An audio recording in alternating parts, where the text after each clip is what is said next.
está acontecendo com a família.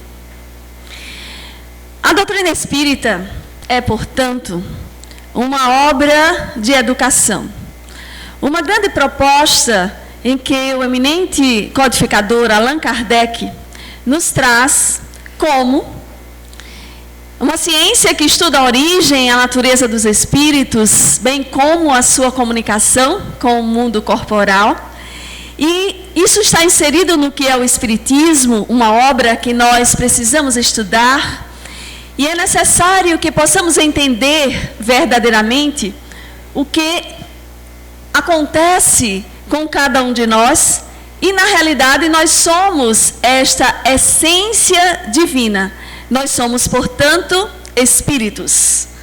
O que foi que aconteceu? Hã?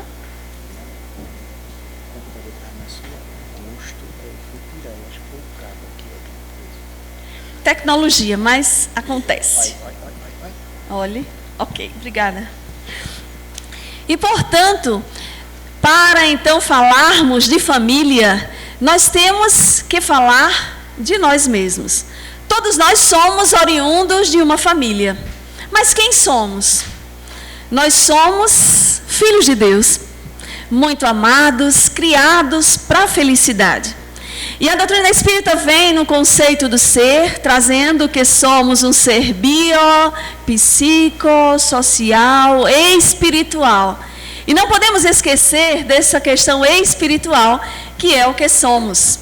E, portanto, para trazer de uma forma didática, no Livro dos Espíritos, Allan Kardec também teve a grande ligação e importância sobre o assunto a perguntar o que é o espírito. E os espíritos superiores responderam: princípio inteligente do universo. Então, o princípio inteligente do universo somos nós. Mas também, para que pudéssemos compreender que para o materialismo vigente, muitas criaturas imaginando ser apenas um corpo físico, ou seja, repleto de tecidos, de células, o que visualizamos, o Espiritismo vem nos trazer, na linguagem do que se fala do elemento trino, também ratificado por Herculano Pires, quando nós somos, sim, esse composto espírito, e aí habitando a matéria, né? Aqui somos nós espírito, mas também o revestimento, um envoltório, um elo de ligação entre o espírito e o próprio corpo físico, que acontece conosco, né? É o que temos. Portanto, para que a gente possa compreender, nós somos, na essência, seres espirituais, habitando um corpo físico. E não um corpo físico que temos um espírito. Por isso que a gente não pode dizer meu espírito, o meu espírito. Porque eu sou espírito. Eu estou, no momento atual, na existência atual, Raquel. Essa é uma questão que nós precisamos analisar e fica bem mais fácil para a gente compreender quem realmente somos. E aí sim, ligados também, e por esse princípio, o princípio vital, que é o que anima, o que dá vida aos seres inorgânicos e aí tornam orgânicos. E a gente vai aprender muito bem sobre isso também na Gênese. Assim, quando a gente compreende a essência que somos enquanto espíritos, então essa centelha divina que habita em cada um de nós, que também é Deus, que está em toda parte, inteligência suprema, a causa primária de todas as coisas, nós começamos a ver que jamais estamos sozinhos. E por não estarmos sozinhos, nós também fomos destinados a viver em sociedade. E, portanto, aprendemos com a doutrina espírita que o homem é um ser gregário, por isso mesmo constituído a viver em sociedade. E para vivermos em sociedade, não podemos viver no isolamento, e a própria natureza que nos faz nos tornarmos co-criadores da lei divina, faz com que nós, unidos o ser feminino e o ser masculino, porque ora estamos na terra, na vestimenta carnal, com o sexo feminino, ora com o sexo masculino. Pela união desses dois seres, nós formamos um terceiro ser, o filho, no processo da reprodução, que também é uma lei, e a partir daí começamos a gerar a família. Então todos nós já sabemos que somos oriundos desta família, mas como nós precisamos proceder? E aí sim, para podermos contextualizar como está a nossa família no momento atual, presente, século 21, ano de 2016, e como nós já vimos e já viemos de inúmeras experiências em outrora pelo processo da reencarnação, que significa também uma lei, que é, portanto, a bênção divina nos facultando como um grande perdão de Deus, para que nós possamos aprender cada vez mais nas experiências sucessivas das existências na Terra, para o nosso progresso moral e espiritual. E cada vez mais nós começamos a observar que o ser, embora o tempo passe, e já passamos pela sociedade matriarcal, pela sociedade patriarcal, e mesmo assim, nos dias atuais, nós estamos cada vez mais no processo de automatismo. Isso significa que nós ainda estamos vivendo de uma forma mecanicista.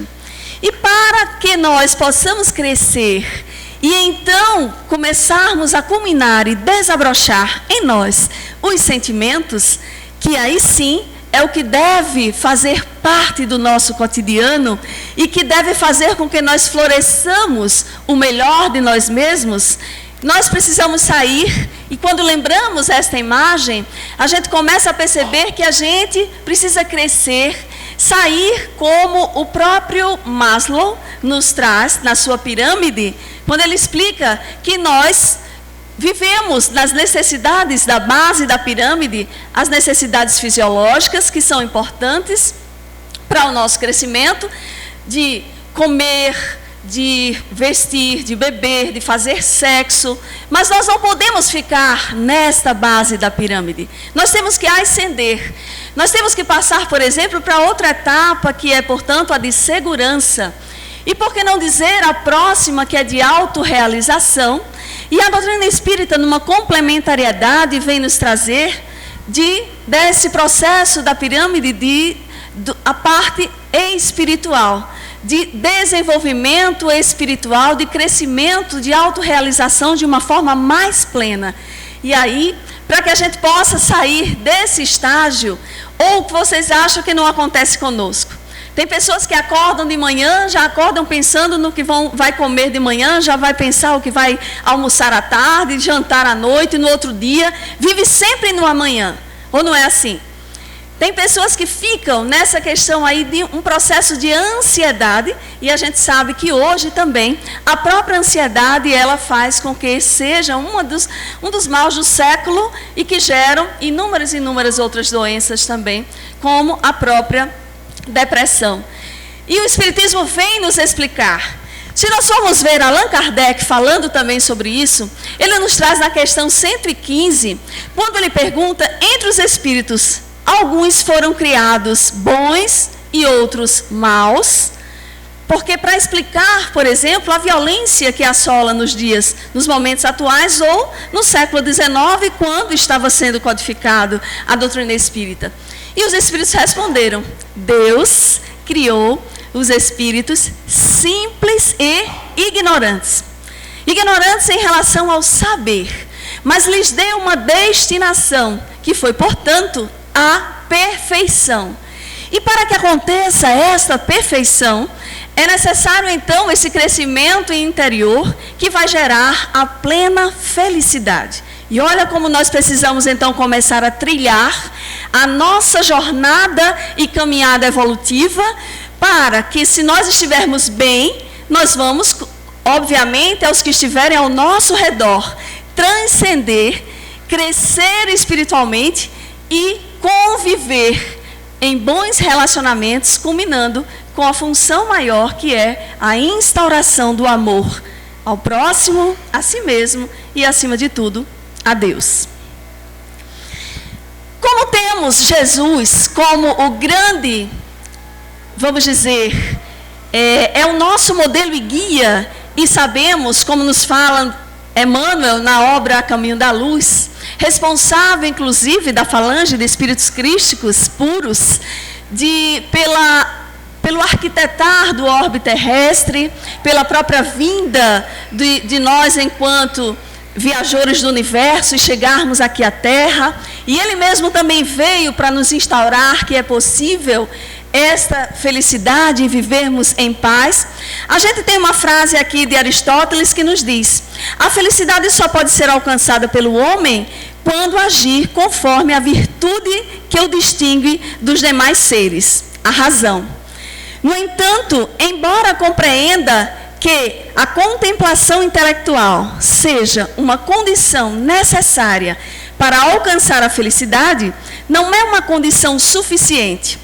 Para que o homem atinja a felicidade, deve praticar outras virtudes que possibilitem o bem-estar material e social. Vejamos o quanto o berço da civilização grega, e Aristóteles, como um grande filósofo, também já nos trazia sobre isso. Obviamente, sobre a regência maior do grande timoneiro desta nau terra, que é Jesus de Nazaré. Então a gente começa a perceber que nós nos tornamos aquilo que nós pensamos. E por isso que nós precisamos sempre pensar bem, pensar o melhor. Também de uma forma esquemática, para que a gente então se conheça, o Espiritismo nos traz a respeito da autoeducação e do processo de evolução que nós estamos regidos. E enquanto não nos dermos conta do grande papel do exercício da instauração do amor universal e de nos conhecermos, o que Joana de Ângeles nos fala do autodescobrimento, o que o próprio Sócrates foi beber no templo de Delfos, então do conhece-te a ti mesmo, aí sim, nós, enquanto não chegarmos nesse ponto culminante desse autoconhecimento, ainda vamos viver dificuldades sucessivas. Por isso o processo de aprendizagem ele é constante. Por isso que a doutrina espírita vem como um grande movimento, como nos diz Emmanuel, libertador de consciências e corações. Porque nos liberta quando nós descobrimos, e a nossa felicidade não depende, portanto, do outro nos fazer feliz, mas do que eu realmente instauro dentro de mim, no esforço, na vontade de ser melhor e, consequentemente, de entender que tudo depende de mim, tudo é obra nossa. Nós somos construtores do nosso destino, nós somos artífices do nosso amanhã. Então somos esse conglomerado, ali estamos nós, somados por experiências sucessivas da reencarnação, inúmeras vivências, conhecimentos que amealhamos, a intelectualização que é importante, porém, não apenas no processo da intelectualização dos livros. E aí, com a grande mensagem de Jesus de Nazaré, quando nos ensinou o caminho, ele mesmo afirmou: eu sou o caminho, a verdade e a vida, e ninguém vem ao Pai senão por mim, já nos orientava que sem vigilância e oração, e aí o que é que vai acontecer conosco? Um grande comodismo, e quantos de nós ainda vivemos nesse comodismo, achando que as coisas vão acontecer do céu, ou muitos respondem: o que eu passo é porque Deus quer, e quando na realidade é para que eu possa cada vez mais fazer algo para mudar e para que possa ser melhor. O egoísmo e também, além do egoísmo, o orgulho. Quando Allan Kardec pergunta aos espíritos superiores qual o obstáculo maior do progresso da humanidade, e os espíritos responderam: o egoísmo e o orgulho. E como nós precisamos trabalhar em nós esses sentimentos, para que então a gente tenha uma vida melhor e a nossa família possa ver em cada um de nós o exemplo e cada um florescer no universo que fora plantado. pois que a família é, portanto, a célula máter da sociedade. E quando nós vivemos na menor família que existe, se não estivermos bem, consequentemente, e se não fizermos aquilo que nós nos propusemos enquanto processo reencarnatório no mundo espiritual, no nosso projeto de constelação familiar e, acima de tudo, de exemplificação, porque ninguém veio aqui à Terra para fazer o mal, ninguém veio aqui à Terra para se desviar da conduta moral diária e como nós estamos a proceder nos dias atuais. Então fica essa questão de que cada um vai começar a pensar sobre si mesmo, porque nós temos também uma tendência muito grande de pensarmos em relação ao outro, o que o outro precisa fazer. E aí o Espiritismo, e com Jesus, porque é o cristianismo redivivo, vem nos dizer, com vigilância e oração, se nós instaurarmos e aí começarmos na nossa família, a gente vai através da tolerância, através da solidariedade, e aí combinando com o grande amor, naquela verdadeira poesia, quando Lázaro nos traz, o homem só tem instintos, no Evangelho segundo o Espiritismo. No início, o homem só tem instintos. Quando mais avançado e corrompido, ele tem sensações. Para a partir daí, mais instruído e depurado, ele tem sentimentos. E o amor é o requinte desses sentimentos. Imaginemos nós chegarmos a esse estágio, e é o que nós precisamos para colocarmos em prática na nossa família. Nós falamos muito em mudança, e o Espiritismo nos traz a base como a reforma íntima.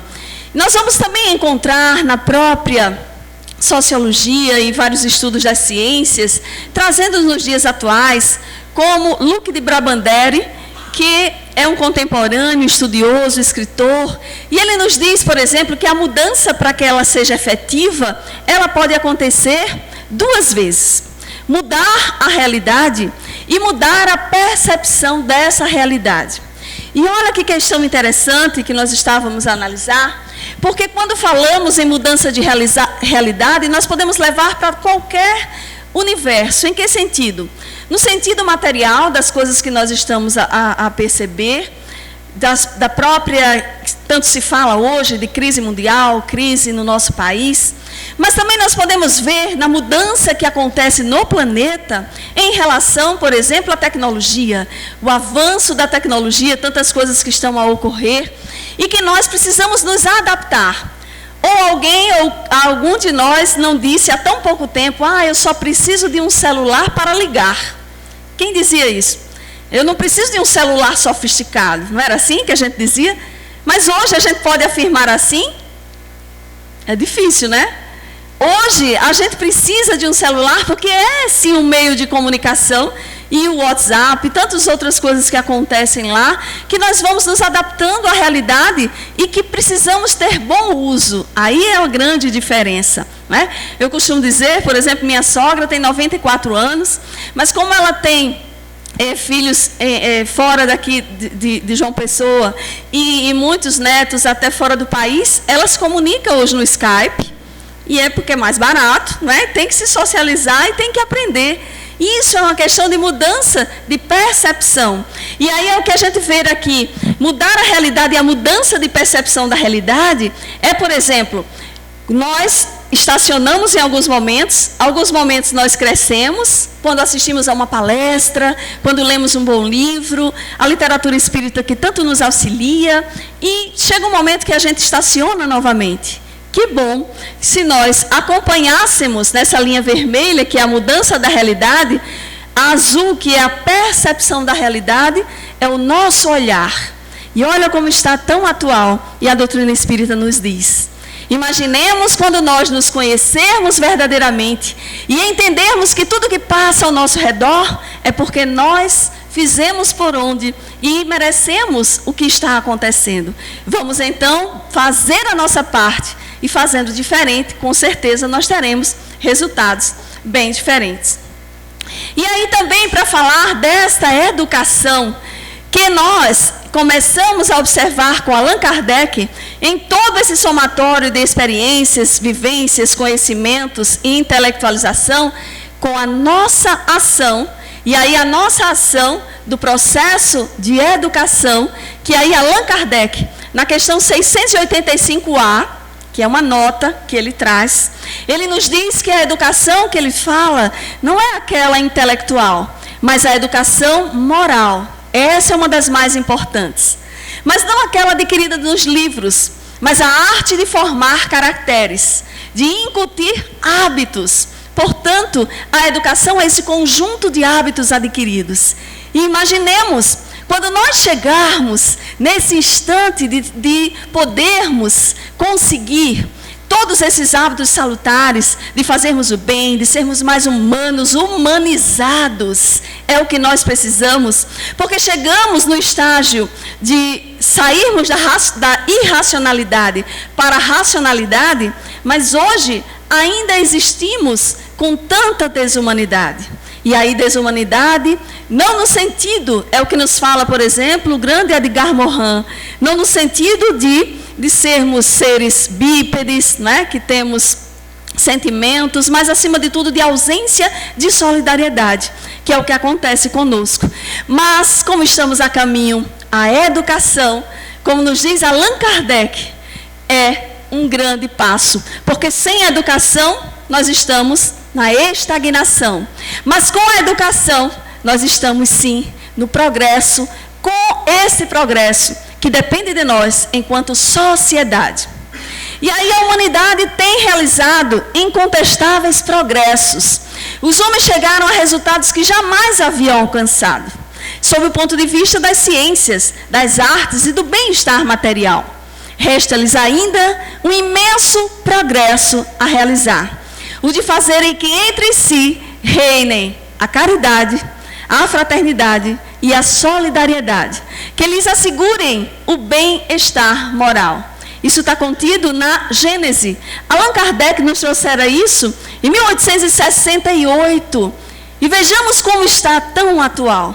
E nós somos esses seres que estamos mergulhando e viajando na carne, no processo da reencarnação, e que precisamos desenvolver isso em nós, para que tenhamos uma família bem mais estruturada, com o nosso bem proceder, e, consequentemente, uma sociedade muito mais justa. E para falarmos então da família, nós vamos encontrar esse conceito de Joana de Ângeles no livro Estudos Espíritas. Ela nos diz que a família é um grupo de espíritos normalmente necessitados, desajustados, em compromisso inadiável para a reparação, graças à contingência reencarnatória. Nós começamos a observar que a cada instante, não foi por acaso que nós fomos plantados na família que estamos. E o Espiritismo nos traz muito bem informações a respeito disso. O próprio sociólogo Samuel Canning, em um dos seus livros, que nos fala, o livro Elementos da Sociologia, num dos capítulos chamados sobre a família, ele nos diz que, enquanto no passado a família ela era vista como agrupamentos de pessoas ligadas pelos laços da consanguinidade, nós começamos a ver que o conceito dos dias atuais, eles estão ampliados. Porque hoje, e é considerado família, um casal sem filhos, família como um casal com filhos, e bem como pessoas que se unem por afinidade, e também são consideradas como família. Então vejamos como nós precisamos trabalhar os nossos preconceitos, como nós precisamos entender o que está a acontecer nos dias atuais, e como nada acontece por acaso e não cai uma folha de uma árvore seca sem a permissão divina, nós precisamos nos adaptar desses instantes que nós estamos a viver. Portanto, respeitando os direitos de todos e buscando, acima de tudo, vivermos de uma forma onde uma sociedade ela possa ser compreendida quando então nós não mais estivermos exigindo o que os outros façam conosco, mas, em primeiro lugar, nós fazermos a nossa parte.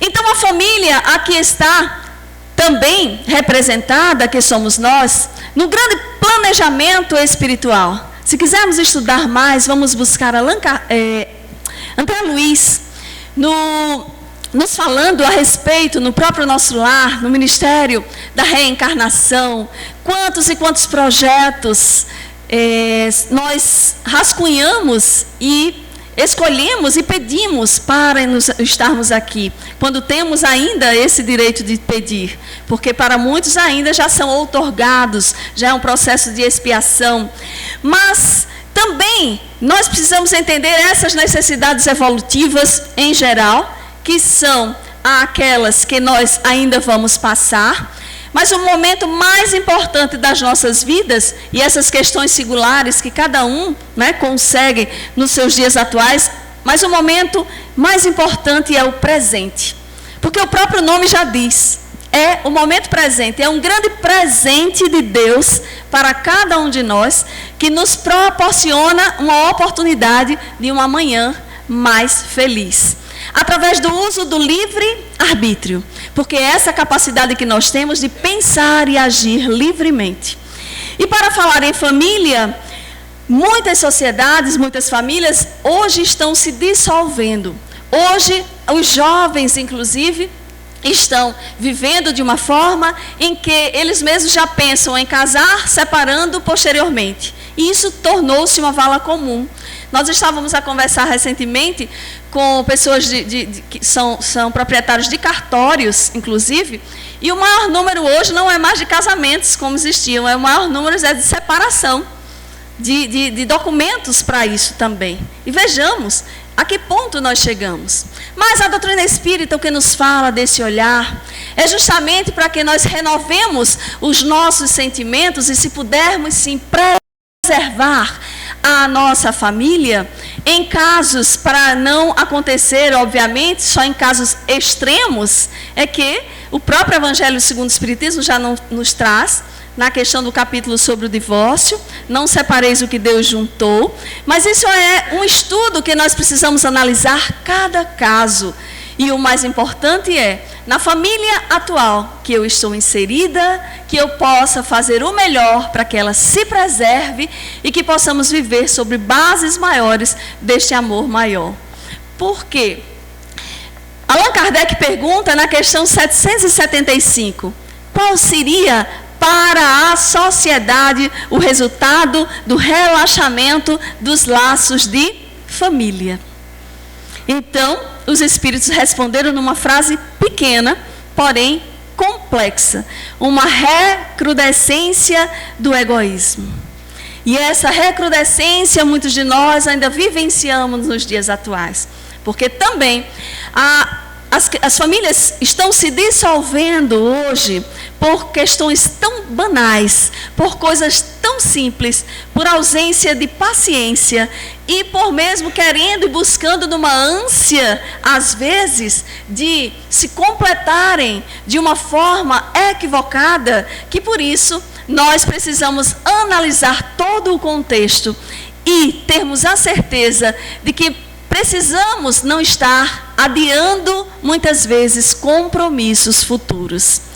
Esta é a concepção que a doutrina espírita abre neste leque para que a gente não possa retornar ao egoísmo, não possa estar a todo momento a justificar que os nossos passos através do livre-arbítrio, porque nós podemos usar o livre-arbítrio, essa é a maior prova de que as famílias estão se dissolvendo. Por isso, porque às vezes vêm com compromisso e chegam aqui e não conseguem aguentar o que está a acontecer. Nós vamos encontrar resposta no Evangelho segundo o Espiritismo. No capítulo 14, honrai vosso pai e vossa mãe. Allan Kardec trazendo sobre o parentesco corporal e o parentesco espiritual. E aí ele diz que justamente os laços de sangue, não necessariamente eles identificam ou explicam os laços espirituais. porque o corpo procede do corpo, mas o espírito não procede do espírito. Ou seja, quando nós geramos e unimos através de uma família, nós geramos um novo ser, mas nós fornecemos apenas o invólucro carnal, corporal daquele ser, com a responsabilidade, enquanto pais, de darmos aos nossos filhos a intelectualização, mas acima de tudo, a orientação moral. É dever dos pais. E nós começamos também a aprender que, como os Espíritos nos dizem, orientando no Livro dos Espíritos, mas Allan Kardec, também nesse capítulo, ele nos fala, no capítulo 14, que existem 2 tipos de família. Há aquelas ligadas pelos laços espirituais e há aquelas ligadas pelos laços corporais. E, obviamente, cada um de nós é quem vai fazer esta análise de quem são aqueles membros que estão na minha própria família. O mais importante é que nós não possamos, vamos dizer assim, estar o tempo inteiro como agindo pelo impulso e imaginando que podemos modificar este roteiro maior, fazendo e desviando o nosso comportamento e cada vez mais adiando esses compromissos para a posteriori, quando nós não sabemos se teremos a oportunidade tão rápida quanto nós mereceríamos, por exemplo, se já perdemos na oportunidade da existência atual. Esse deve ser o nosso dever.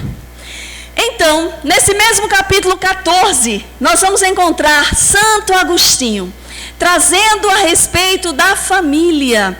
E é o item 9. Eu sugiro, porque esse é um dos capítulos que eu leio muito. A gente que é pai, que é mãe, a gente precisa estar a imaginar como está a nossa família. E lá é a ingratidão dos filhos e os laços de família. E esse capítulo não é só para os filhos, porque também nós não perdemos a vinculação de filhos. Como nós estamos agindo com os nossos pais? E se eles já desencarnaram, como nós estamos agindo enquanto filhos, filhos de Deus, na humanidade toda, como família universal? Então, sempre está atual para cada um de nós. E como nós estamos agindo em relação aos filhos, porque lá nos diz Santo Agostinho, que nos será perguntado: o que fizeste dos filhos que te foram confiados? E aí, o que acontece nos dias atuais? Pela questão do tempo que está se reduzindo cada vez mais, nós não temos mais tempo para a nossa família, nós não estamos dialogando como nós deveríamos, nós não estamos sempre deixando que os meios sociais, as redes sociais, a internet, ou as pessoas cuidadoras, zeladoras da nossa casa que auxiliam, ou mesmo a própria escola para fazer o papel de orientador dos nossos filhos. Olhemos que grande equívoco, porque aquilo que fora delegado a cada um de nós, no sentido de missão, e maternidade e paternidade representam missão, nós não podemos delegar a outra pessoa.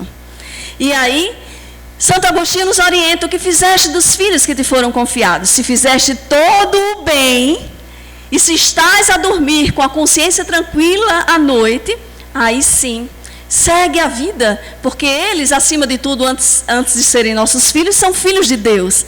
Então, a gente também não vai poder responder por eles, porque somos individualidades. Aí já nos dá um alívio enquanto pais. Porém, enquanto filhos, ele nos diz: se nós julgamos as fraquezas dos nossos pais, que possamos pensar, e não nos cabe este papel, porque só a Deus cabe julgar cada um de nós. Então, não podemos ficar naquele monoideísmo de muitas vezes: eu sou assim porque não fui bem educada pelos meus pais, porque eles brigavam muito comigo, porque isso acontecia. E a gente fica naquele cerco que a gente precisa trabalhar, e é o que se fala hoje, né? Alberto Almeida gosta muito de trazer as nossas encrencas, né?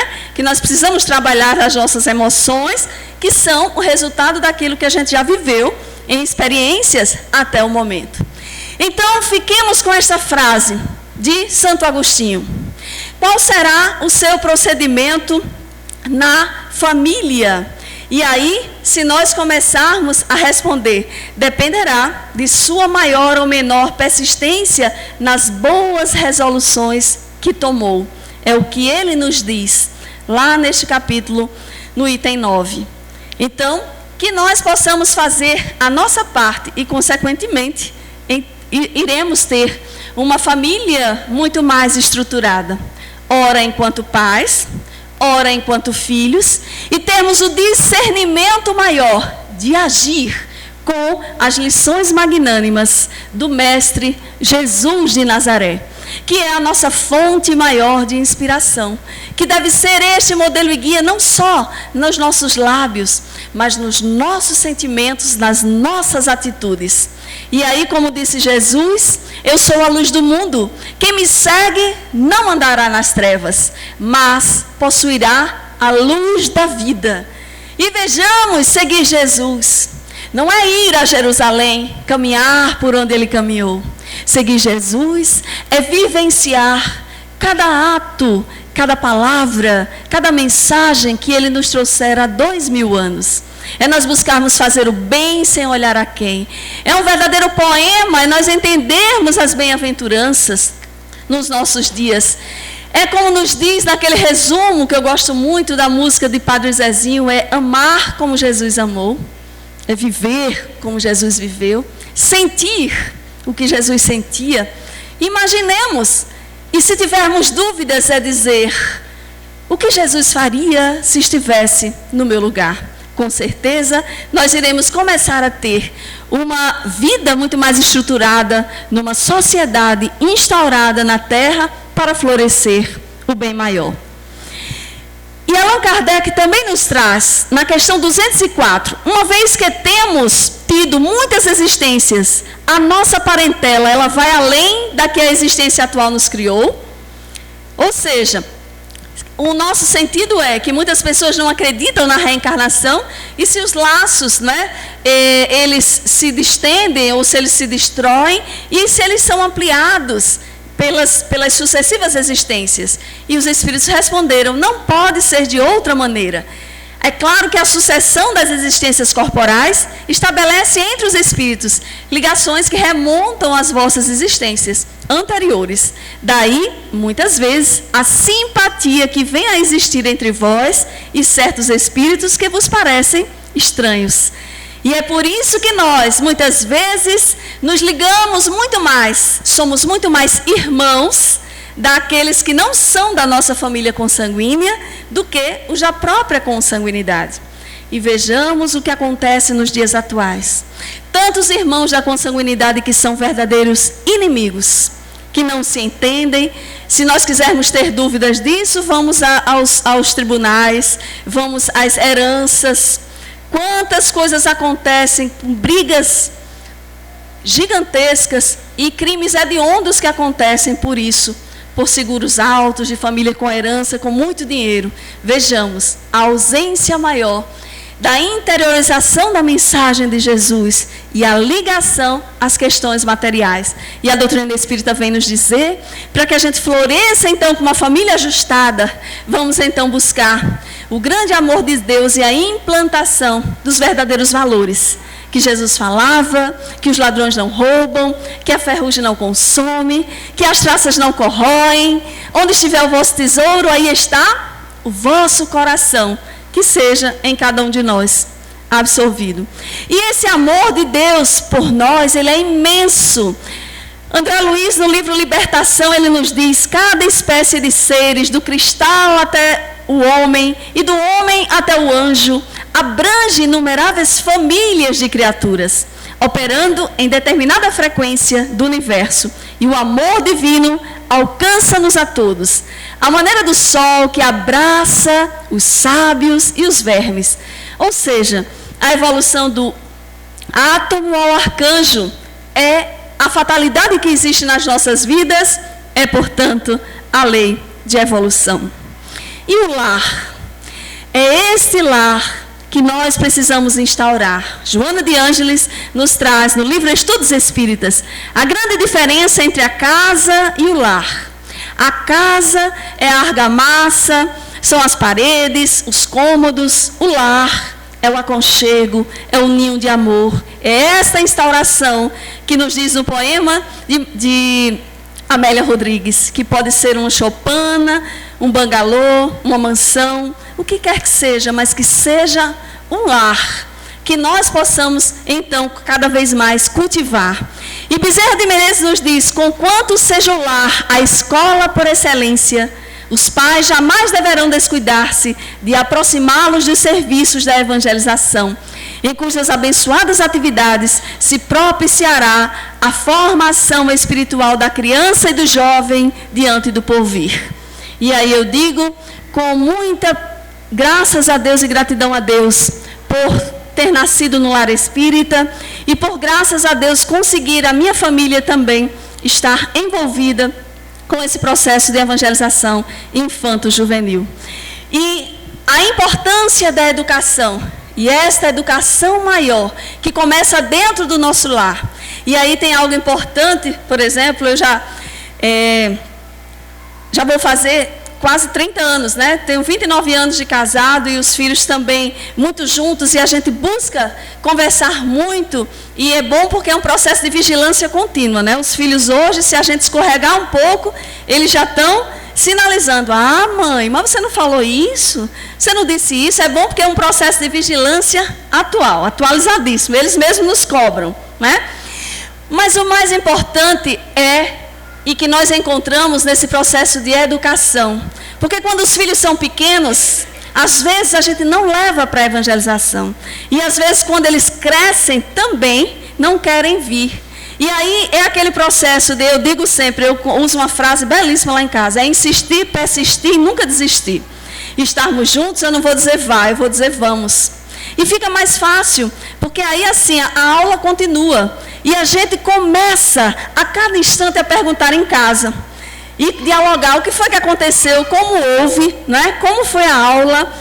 E isso nós levamos também para o nosso cotidiano e encontramos para uma família muito mais ajustada, porque tem problemas sim, que todas as famílias têm, mas olhamos e vejamos quais as soluções e grandes antídotos para que a gente possa então começar a minimizar a problemática familiar que acontece nos dias atuais.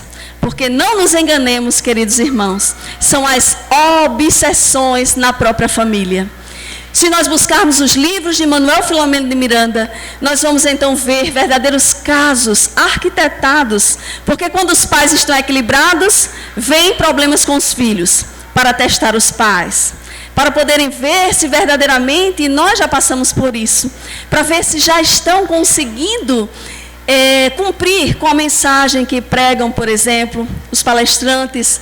Né? Nós somos muito testados em relação a isso. E vamos buscar na busca da vigilância e da oração constante. E por que não dizer da terapêutica do passe? E aí sim, dirigente de casa espírita, palestrante, toma passe. Sim, nós precisamos tomar passe. É um processo de transfusão de energias maravilhoso que nos auxilia na terapêutica espiritual. Evangelho no lar. Evangelho no lar é preciso ser instaurado. Agora, não é aquele evangelho em que nós vamos apontar o dedo para os nossos filhos ou para o cônjuge ou outro, não. É Jesus hospedado ali. Ele sentado, no sentido assim, eu utilizo muito lá em casa numa figura metafórica, que ele está sentado ao nosso lado, folheando o evangelho e direcionando ao coração e à mente de cada um de nós. E quando vai direto ao coração, cada um é quem sente. Eu não posso sentir pelo outro, não é assim? Só cada um vai poder sentir. E vejamos essa oportunidade que a gente precisa instaurar. E a água fluidificada, magnetizada. E se nós quisermos ter mais informações de obsessão, vamos então estudar o livro dos médiuns. Quando Allan Kardec nos fala da obsessão simples, fascinação, subjugação, mas também o Evangelho segundo o Espiritismo, no capítulo 28, no item 81, está lá, Allan Kardec explicando que a obsessão é a influência perniciosa de um espírito mau que exerce sobre cada um de nós. Mas que através do florescer das nossas virtudes, nós vamos conseguindo atuar e agir de melhor forma, e a luz se faz, e as trevas se dissipam. E esses antídotos para uma família mais harmonizada nós precisamos adotar. E quando isso nós conseguirmos, com o Espiritismo a humanidade deve entrar nessa nova fase, a do progresso moral, que é a sua consequência inevitável. Para isso, nós precisamos ser dentro do nosso lar, como nós somos lá fora. Porque para nós obtermos um mundo melhor, o mundo melhor começa na nossa casa, no nosso lar. Não tem como, se nós formos ver, o próprio Humberto de Campos tem uma mensagem que ele diz, né, a turma da boa conversa, a TBC, que muitas pessoas chegam em casa, brigam, xingam, aí quando vão chegar no centro espírita, é aquele espírita de 50 metros. Quando chega ali, se santifica e entra, parece um cordeiro. Não é nada nenhum de vocês, né, nem eu. Né? Assim, a gente precisa começar a pensar como está o nosso proceder. Para que o mundo seja melhor, que eu almejo tanto, tem que começar no próprio lar, na própria família, a abraçar. Há quanto tempo eu não dei um abraço no meu filho, na minha filha? Há quanto tempo eu não disse que amava? Eu preciso dizer o tempo inteiro que amo. Porque senão, vai chegar ao ponto do próprio remorso, de perder tempo e ficar naquela questão da culpabilidade, que nós precisamos é ter mais responsabilidade e não culpa, e aproveitar o tempo atual para nós florescermos cada vez mais. Então, a grande resposta: o que está acontecendo com a família? Esta resposta só cada um vai poder dizer. Eu posso responder: depende daquilo que nós estamos fazendo dela. Da minha família, eu estou com o maior esforço para que ela possa ser um local de bênçãos. E como nos diz André Luiz, o lar é a maior escola redentora de bênçãos que existe. E que jamais irei desistir para instaurar Jesus e o amor em profusão em cada ação. E estar a abraçar e acolher a todos que caírem, porque é assim que Deus faz com cada um de nós. E se isso nós verdadeiramente fizermos, a nossa família vai estar harmonizada, a nossa família vai estar equilibrada. E André Luiz diz: trate os seus familiares como você trata as visitas. Olha que coisa interessante. Há quanto tempo? Porque eu trato as visitas muito bem. É tão interessante. Eu me lembro que quando eu era pequena, mãe, quando estava brigando muito, eu adorava quando alguém telefonava. Porque quando ligava, aí ela... Oi, minha filha. Aí eu ficava super feliz, porque ali ela não ia mais brigar, né? E assim, é porque com as visitas a gente age dessa forma. E vejamos como nós precisamos fazer esta nossa parte.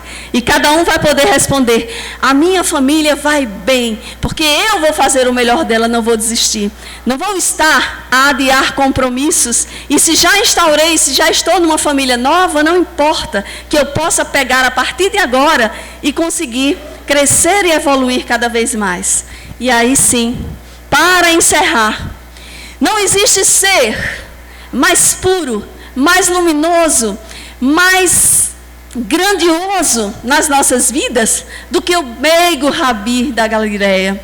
Porque então ele mesmo afirmou: eu sou o bom pastor, e nenhuma ovelha que o Pai me confiou se perderá.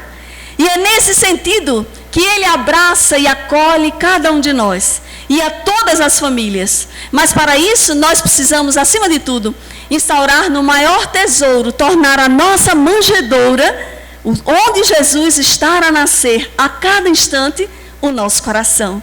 Se nós fizermos isso, com certeza, nós teremos uma família cada vez mais a desabrochar numa sociedade, nas atitudes para uma sociedade muito mais justas. E como nos diz a música do Grupo Acorde, é hora de apertarmos os laços da família com amor.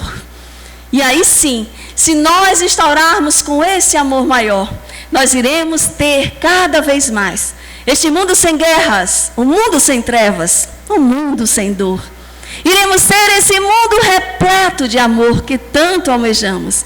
E é por isso que dizemos: Senhor, nos ensina a servir, a orar trabalhando, a escutar sem ferir, a semear todo o bem que puder, a caminhar sempre alegre, construir o porvir, para sonhar, para crescer, para viver o Evangelho aqui na terra, no meu lar, no meu ambiente de trabalho, agora, pois cada sol que nascer sempre nos dirá: vamos evoluir. Muita paz, que Deus nos abençoe.